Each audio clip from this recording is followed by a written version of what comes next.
Attends. Elle pousse, fait tourner. La vitesse que ça fait. C'est comme le monde noir, quand tu vois McDo, si tu vois que pas de noir en Messieurs les journalistes, mesdames, approchez. Allons, allons, allons.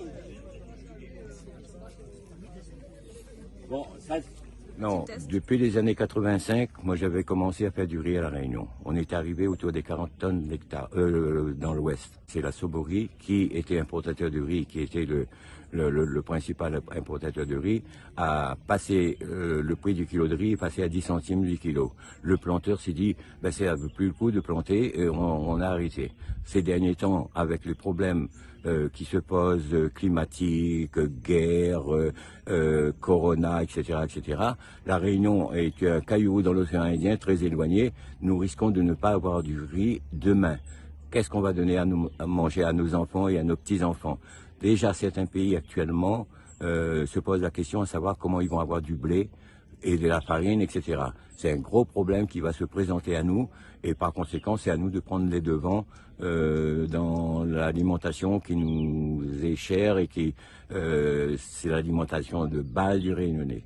Il a planté pour la première fois, la réussite, elle est totale.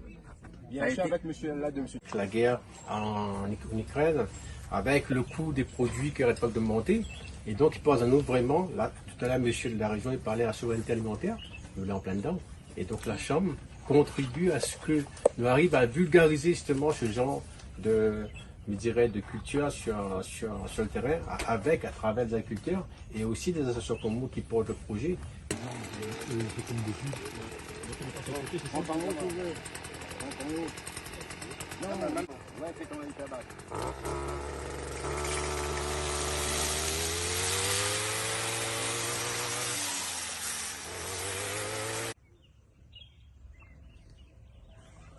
Regarde les oiseaux, pour les rendre dedans.